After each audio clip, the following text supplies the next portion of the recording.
Bom dia a todos, bom dia a todas, bom dia para você que nos assiste pela TV UFMA no Maranhão e pela Pop TV em Sobradinho e Porto Alegre. Sejam todos muito bem-vindos e bem-vindas a mais um ICL Mercado Investimentos. Hoje, quinta-feira, e uma quinta que está quente, porque a gente vai falar dos serviços, né, do comércio, desculpa, serviços a gente falou ontem, vamos falar do comércio, mas a gente tem um assunto bem importante para tratar com vocês, para discutir com vocês, que é justamente essa criação de narrativa em relação à queda do dólar, a internação do presidente Lula, a alta da Bolsa. Então a gente vai desconstruir tudo isso com vocês hoje aqui ao vivo, vai também trazer alguns posicionamentos de mídia hegemônica para desconstruir com vocês.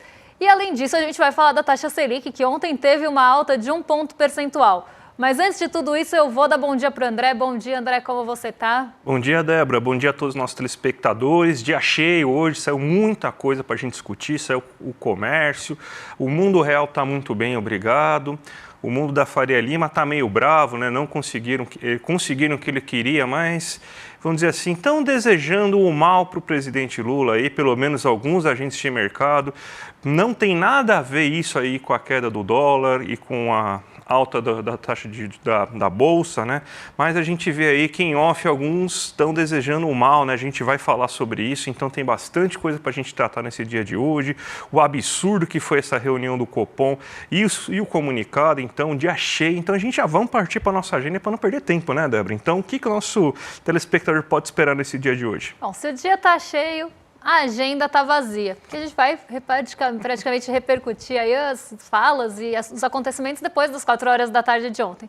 Mas hoje a agenda está mais vazia. Então, o que tivemos de divulgação até agora? 6 horas na França teve relatório mensal do petróleo. Lá também, 8 horas da manhã, o CDE divulgou o PIB do G20 do terceiro trimestre. Aqui no Brasil, 9 horas da manhã, varejo restrito e ampliado. Então, já saíram os dados de varejo. Temos às 10h15, decisão de política monetária do Banco Central Europeu na zona do euro. E agora às 10h30 tivemos pedidos de auxílio-desemprego na semana até dia 7 de dezembro, dado aí termômetro de mercado de trabalho nos Estados Unidos. E por lá também índice de preços ao produtor, o famoso PPI e seu núcleo, ambos divulgados agora há pouquinho. Às 10h45 também, agora há pouco, começou uma coletiva de imprensa da Christine Lagarde depois da decisão de política monetária da zona do euro. E às 18 horas o Peru divulga a sua decisão de juros. Então hoje um dia mais voltado mesmo aqui no Brasil para o varejo restrito e ampliado. Então os números do varejo são a estrela do dia. E a gente tem o PPI aí no radar nos Estados Unidos, porque pode também trazer algum reforço para aquela queda de juros esperada na semana que vem. Débora, antes que a quinta série volte a se pronunciar aqui por causa da decisão aí que vai acontecer no Peru, né? Vamos falar aí sobre a Ásia, né? A gente tem a notícia que a gente divulga aí todos os dias aqui para vocês aqui, falando aí sobre o que aconteceu, o que pode acontecer, que é o que embasa o nosso giro de mercado, mas a gente vai começar falando da Ásia, né? Então você teve algumas empresas de tecnologia aí apresentando bons resultados, e isso mexeu com o mercado asiático, né, Débora? Exatamente. E é um dia que a gente tem volume de comércio, né? Volume do varejo, e o Peru na mesma agenda, é meio complicado para a quinta série, então a gente tem que segurar um pouco aqui para não cair nessa risada. Mas vamos lá, que vamos falar de Ásia, porque por lá a gente continua tendo aquela expectativa por novos estímulos, principalmente em relação à China. A Coreia do Sul também divulgou alguns estímulos, mas na China continua tendo a reunião do governo chinês. Eles continuam trazendo novas possibilidades de estímulos e o mercado continua esperando que esses novos estímulos sejam divulgados. Então a gente continua tendo um movimento positivo na Ásia, na esteira desses novos, ou na expectativa por esses novos estímulos. Parte deles já foram divulgados e parte ainda não. Então essa parte ainda não divulgada está causando um pouco de ansiedade, mas uma expectativa positiva de que esses estímulos vão aumentar a demanda chinesa, e isso está levando as bolsas asiáticas para o terreno positivo desde segunda-feira. Além disso, a gente teve a divulgação do índice de preços ao consumidor nos Estados Unidos, dado esse que era muito esperado ontem, e ele veio muito em linha com o esperado. Ele não veio acima do esperado, não trouxe surpresas. E ontem, só para vocês terem uma ideia, a probabilidade de corte de juros na semana que vem, né, na última reunião de política monetária dos Estados Unidos, a chance de corte era de 100%. Então, os dados reforçaram essa expectativa de que a taxa de juros por lá vai cair. E isso acabou trazendo um ânimo para as empresas de tecnologia que são mais sensíveis a juros. Então, eu vou continuar aqui com o Xangai Composto na tela.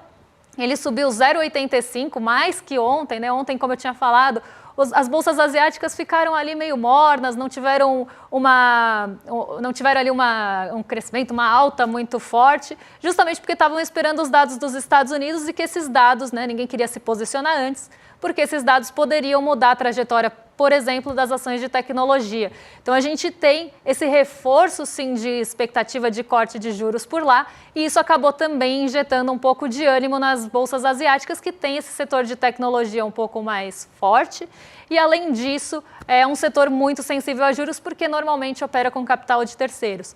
Então, todo esse movimento acabou impulsionando as bolsas asiáticas hoje para cima, e como a gente pode ver aí, a gente tem uma correção no Ibovespa e no índice de commodities, mas isso é assunto para daqui a pouquinho, porque agora a gente vai falar de comércio com vocês. Exatamente, né? Vamos para o mundo real? Vamos para o mundo real, que você teve a pesquisa aí do comércio de outubro mostrando como que foram os dados do setor, e a gente teve uma nova alta, a gente teve só 2 quedas mensais nesse ano aí de 2024, então de 10 resultados, então 8 positivos em relação ao mês anterior, né?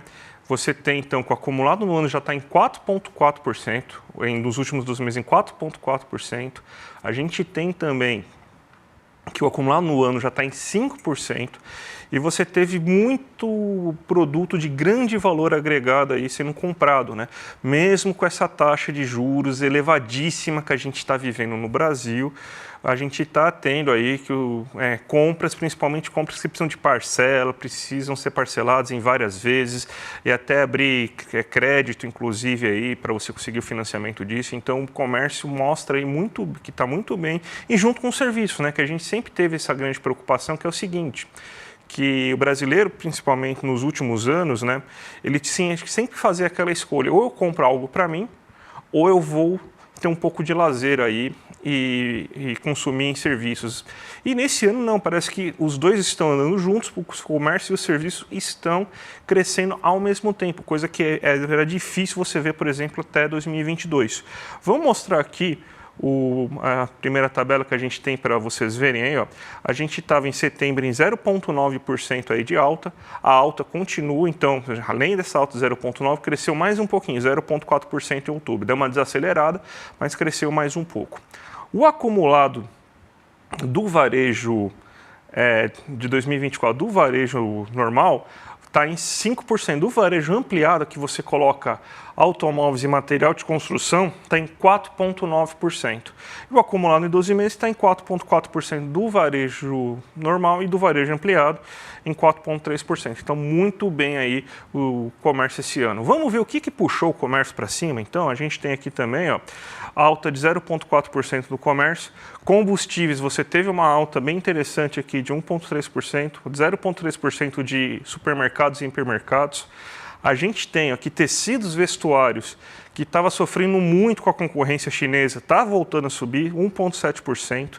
Móveis eletrodomésticos são coisas caras, que precisam de financiamento, às vezes abrir crédito na loja, você paga em mais de 12, 24 vezes aí, uma alta de 7,5% nesse momento, ó. Outro que destaca bem interessante, que equipamentos de escritório informático, ou seja, computador, notebook, outros eletrônicos também, celular, uma alta de 2,7% em outubro. Se a gente pegar o comércio ampliado também, a gente tem uma alta de 0,9%. Olha quanto vendeu de carro, gente, 8,1% a mais do que no mês anterior a venda de carro. Então, o comércio está muito aquecido, as pessoas estão com mais renda, elas estão gastando mais em serviços e comércio, o desemprego está mais baixo, que aumenta a confiança de renda futura para o trabalhador e ele acaba gastando mais, além de você ter esse aumento real aí da renda, né, o salário mínimo aumentando em termos reais, as pessoas conseguindo negociações salariais melhores e gastando mais. Então, isso tudo é reflexo e, ao mesmo tempo, vai acabar gerando uma economia crescente, né? Então é como se fosse um círculo virtuoso, né? O comércio cresce porque as pessoas têm mais renda, e esse crescimento do comércio gera mais renda para as pessoas, que vão voltar a gastar no comércio, que vai gerar mais renda, então é esse círculo virtuoso aí que a gente tem. Então, mais uma vez aí, a gente vendo aí o setor urbano da economia brasileira muito forte, né, Débora?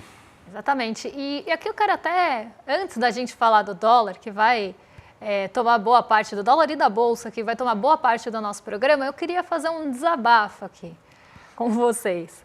Não é porque eu e André somos economistas, o nosso papel aqui é trazer os dados para vocês e apresentar esses dados de uma forma didática. Então, se o comércio varejista subiu no mês de outubro, o nosso papel aqui é informar que esse comércio varejista subiu no mês de outubro e quais foram os itens ou os grupos, ou quais atividades, que ramos varejistas puxaram essa alta para cima. Ninguém aqui está inventando esses dados, e o nosso papel não é pegar esses dados e transformar em algo favorável ou desfavorável, é a gente fazer uma leitura disso aqui com vocês. Então a gente não vai pegar dado para distorcer dado e favorecer parte ou outra parte. Então, os dados eles estão aí, nosso papel é explicar para vocês o que está acontecendo. Ah, Débora, mas eu não consigo comprar móveis e eletrodomésticos. Isso é uma outra discussão. E por que eu estou falando isso? Porque ontem, quando a gente foi falar da pesquisa Quest, naquela parte dos alimentos, muita gente falou, parece que não é assim, eu não sinto dessa forma, eu não sinto essa melhora, eu não tenho essa percepção. E era justamente isso que estava sendo falado. Porque por mais que a gente tenha um índice de comércio, se a gente for pegar a pesquisa mensal de serviços, ela veio positiva, mais do que o esperado. Comércio varejista veio também acima do que se esperava. E aí a gente pode ter toda uma discussão se essa avaliação do mercado financeiro e essas projeções são reais ou não.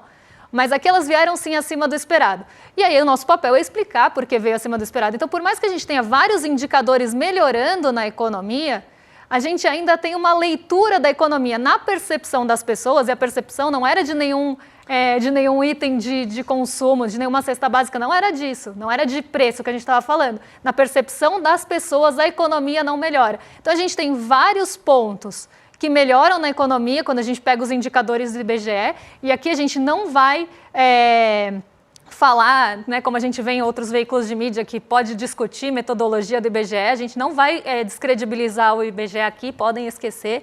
E o nosso papel aqui é falar, tá bom, a gente tem uma leitura de dados de indicadores positivos. Por que as pessoas não sentem essa percepção?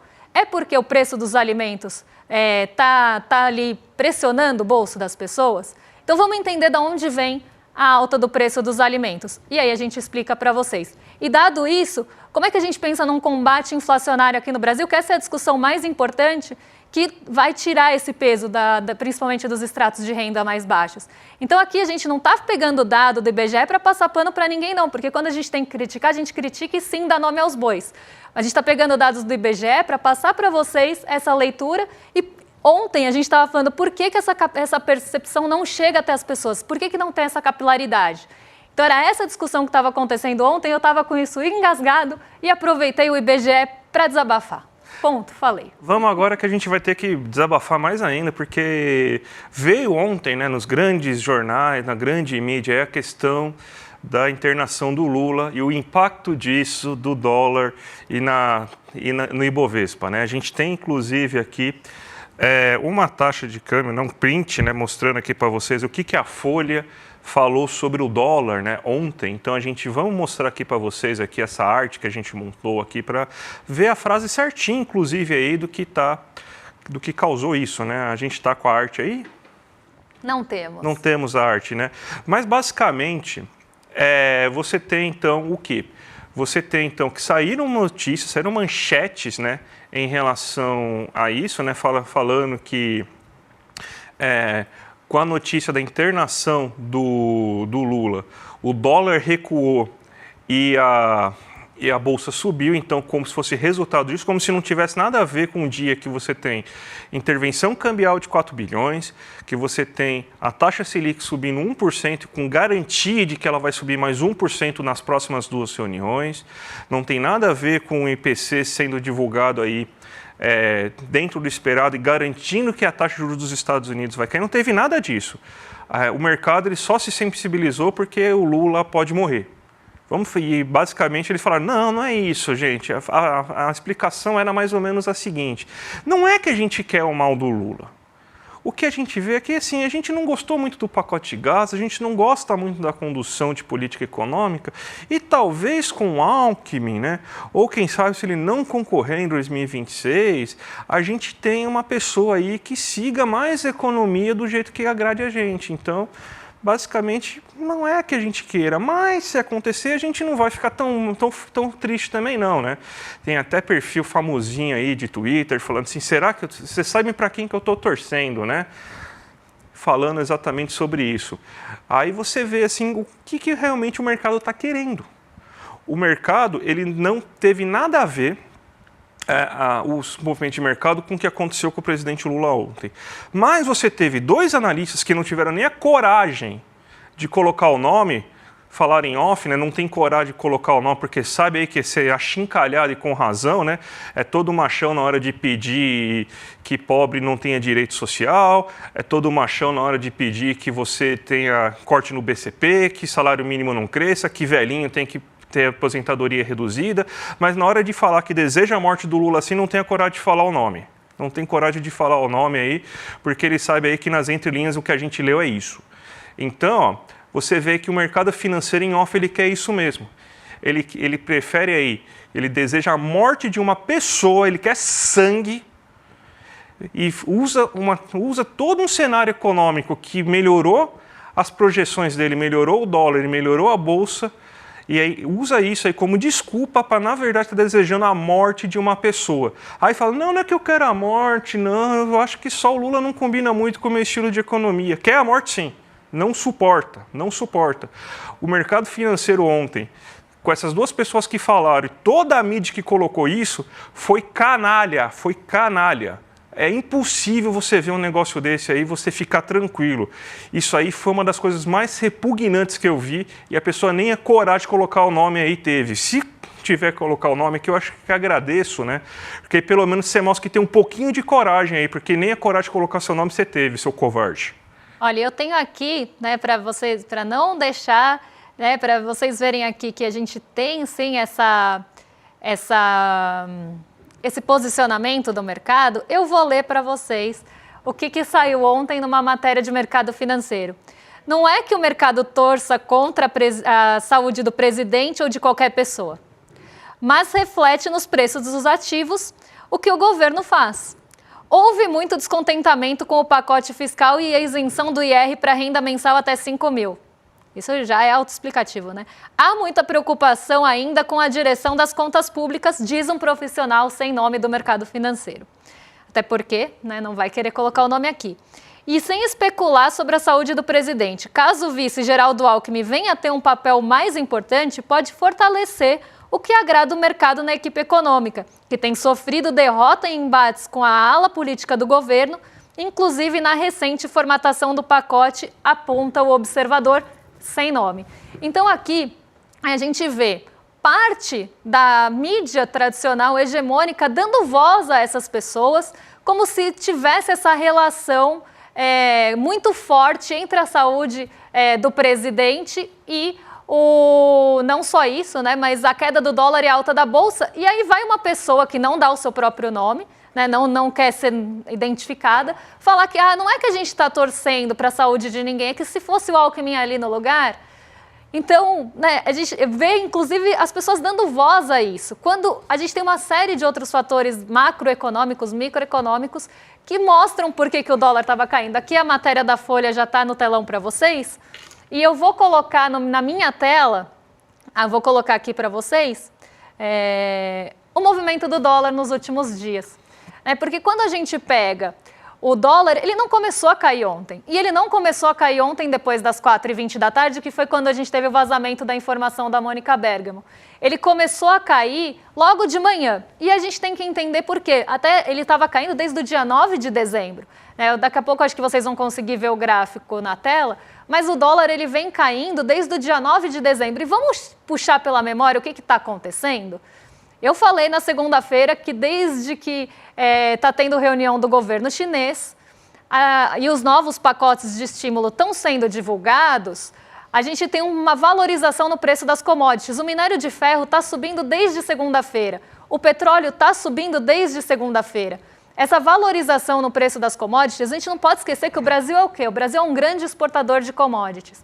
Boa parte da nossa bolsa está com peso, o peso da nossa bolsa, da maior parte da nossa bolsa, está ligado a commodities. E aí tem um pouco do setor financeiro, que também tem grande peso, mas 30% do Ibovespa, a gente, é concentrado em Vale e Petrobras.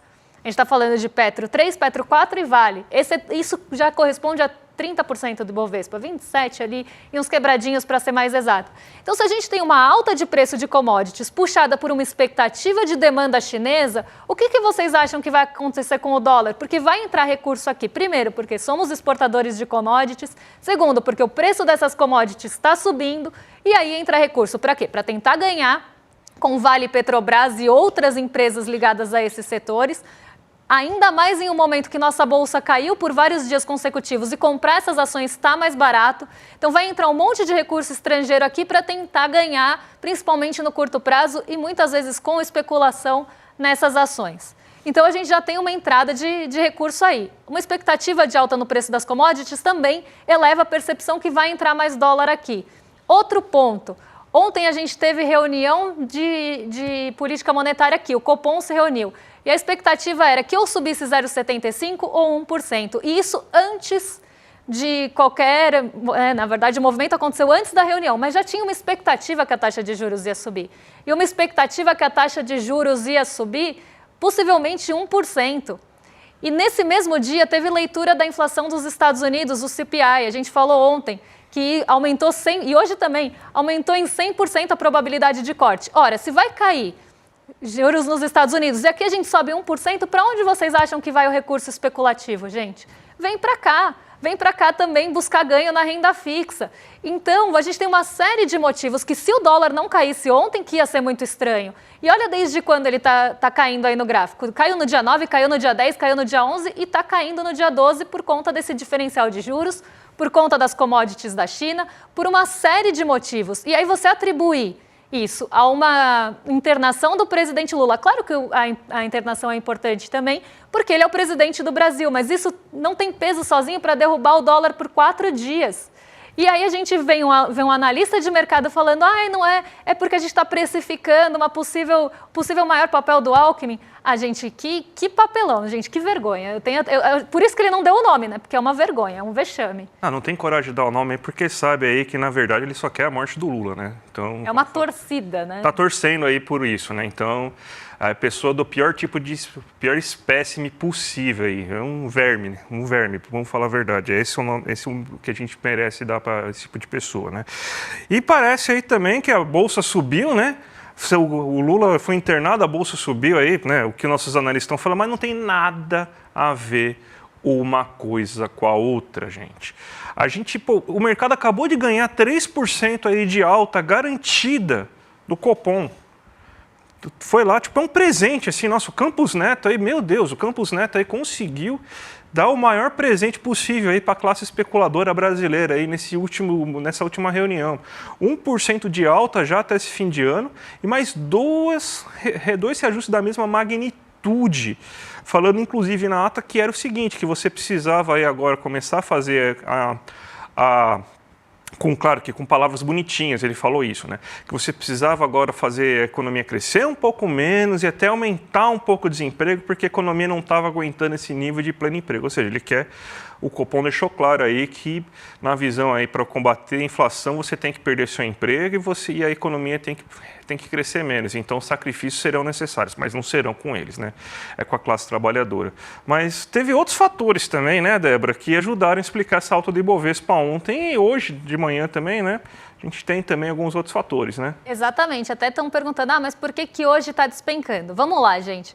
Olha esse gráfico aqui de último mês, que está aqui no cantinho. Eu vou até passar meu mouse, eu não sei se aparece para vocês. Não, né? Mas tudo bem. Vocês estão vendo que tem uma barriguinha para baixo, né? Que foi quando a nossa bolsa caiu. Ela teve alguns picos de recuperação e esses picos de recuperação são o dia 3 de dezembro e o dia 5 de dezembro.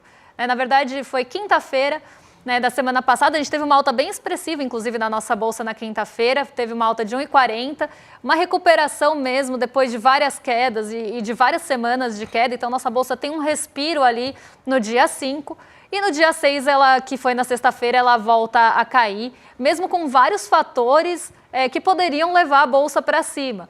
Né, principalmente ali acordo do Mercosul, tudo isso foi deixado de lado para olhar para o fiscal, porque tinha todo aquele embrolho de como é que ele vai ser desgastado ou não no Congresso. No dia 9, segunda-feira, a gente vê que a nossa bolsa também sobe. Na mesma proporção que o dólar praticamente cai, a nossa bolsa sobe. Por quê? Eles são inversamente proporcionais. Se entra dinheiro para ganhar aqui na nossa bolsa, entra recurso estrangeiro e o dólar cai. Então, normalmente, a gente tem essa correlação negativa entre bolsa e dólar. Bolsa sobe, dólar cai. Dólar cai, dólar sobe, bolsa cai, porque sai dinheiro também daqui.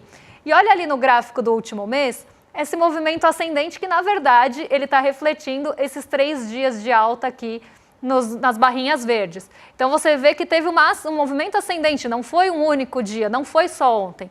Então, ontem a gente teve mais um dia de alta que vinha acontecendo desde segunda-feira por conta de todos os motivos, principalmente da China. Preço do petróleo e preço do minério de ferro, como eu falei, tem um peso muito grande aqui na nossa bolsa. E por que hoje está caindo? Não está caindo na mesma proporção que subiu ontem. Quando a gente tem alguns ativos que chegam em um determinado teto, as pessoas realizam ganho. Como eu falei, os recursos entram de forma especulativa. Então, quando está muito barato e está num certo piso, eles vêm para cá para comprar esses ativos baratos. Muita gente compra, o preço sobe, chega num teto, as pessoas acham que chegou num limite, e aqui esse limite está sendo dado por essa pontinha que a gente não via há muito tempo na nossa bolsa. Bom, chegou meio perto ali nos 130 mil pontos, vamos realizar ganho, vender a bolsa e realizar esse ganho, embolsar, porque eu não sei se ela vai subir para além disso. Então a gente tem movimentos de correção e de ajuste. E é isso que está acontecendo hoje. A gente tem um movimento de ajuste na bolsa, porque subiu bastante durante a semana, algo que a gente não via há bastante tempo. Então o mercado fica ali com medo disso não se sustentar, vende o ativo, realiza o ganho em bolsa e sai da bolsa. Então a gente tem esse movimento. Além disso, a taxa de juros subiu 1% ontem, gente. Uma taxa de juros que sobe 1% e se torna a segunda maior taxa de juros real passando a Rússia, diminui o apetite por ativos de risco, porque você vai ganhar 12,25 no título mais seguro, mais líquido do Brasil. E se você quiser segurar um pouco mais o seu dinheiro, você ganha quase 15%, porque estava em 14,63 ontem a taxa de juros pré-fixada de curto prazo. Então você vai ganhar 60 num título para 2027, você vai ganhar 14,63%. Quem que vai querer correr risco na bolsa de perder, sendo que se ela sentar num título pré-fixado, ela vai ganhar 14,63%. Se ela pegar um título 27 Selic e sentar nele, ela vai ganhar 12,25% ao ano com liquidez. Então quem vai querer concorrer, botar o dinheiro em risco para talvez ganhar na bolsa, para correr o risco de perder e talvez ganhar mais, porque pode ser que nem ganhe mais que 12%, 14%. Então, isso diminui o apetite por ativos de risco e também derruba a nossa bolsa. Uma taxa de juros mais alta também vai competir ali com a bolsa e o recurso especulativo vai sair desse ponto, vai sair dessa caixinha, vamos pensar assim, e vai para outra ganhar mais fácil. O dinheiro especulativo age assim, é o que pode dar mais ganho para ela no curto prazo. E esses são os motivos que estão derrubando a nossa bolsa hoje. Ajuste e aversão a risco. Na Folha hoje de tarde, sucesso na cirurgia derruba a bolsa. Aí a gente já sabe desconstruir, né? Não vamos cair nessa cilada. Exatamente. Vamos chamar, só para quem não sabe, aí a taxa de Selic aí está em 12,25%, 1% de alta, tá? Só porque se não ficou claro ainda, tá? É isso que aconteceu. A gente traz o ranking amanhã para você. Vamos então chamar agora a nossa audiência aqui para a live que vai acontecer aí na próxima semana, dia 15 de dezembro aí, o paradoxo da escolha, né? Então a gente vai explicar para vocês por que tanta opção deixa a gente mais frustrado, ansioso, né? É aquela coisa, muita opção no iFood, você demora 10 minutos para conseguir achar o que você vai comer, aí depois você vai escolher o filme na Netflix, aí você perde meia hora e não escolheu nada aí, então é muita escolha aí, você acaba frustrando aí, acaba interferindo muito na vida das pessoas, esse mundo moderno aí, com uma infinidade de escolhas e a dúvida que a gente acaba ficando. Entra aqui em iclmercado.com.br para ver a nossa live dia 15 de dezembro, que é o domingo, às 8 horas da noite, e vai ser também o lançamento do livro dele no Brasil. Vai ser imperdível, gente. Imperdível mesmo. Uma aula magna, online e gratuita, né? Então não dá para perder, já se inscrevam aqui E agora vocês ficam com o Rolê ICL na sequência com o William De Luca e o Guga Noblat. E a gente volta amanhã para trazer o ranking dos juros reais. A gente vai falar de BCBR também, que sai amanhã. Será que o mercado vai errar a projeção? Porque eles sempre erram. Então a gente vai trazer também esse ponto e vamos discutir os principais assuntos do dia com vocês. Um beijão e até amanhã, pessoal. Até mais, gente. Tchau, tchau. Você já ouviu falar do paradoxo da escolha? Ele diz o seguinte: apesar de hoje em dia a gente ter muito mais opção para escolher em relação a tudo, ao fundo de investimento que você vai aplicar seu dinheiro, a calça jeans que você vai comprar, ao cereal que você come no café da manhã, somos hoje mais infelizes com nossas escolhas. Isso é um fato, os experimentos mostram isso. Mas por quê? Ter mais opções está nos causando mal. Barry Schwartz, um dos maiores psicólogos do mundo, parece ter encontrado a resposta para isso. E suas palestras já foram assistidas por mais de 40 milhões de pessoas em todo o planeta. O ICL, trazendo para sua comunidade um super presente de fim de ano, agendou uma aula para o dia 15 de dezembro, às 8 horas da noite, com Barry Schwartz. O paradoxo da escolha. Por quê? O excesso de opções arruinou nossas vidas. E não perca esse presente de fim de ano do ICL.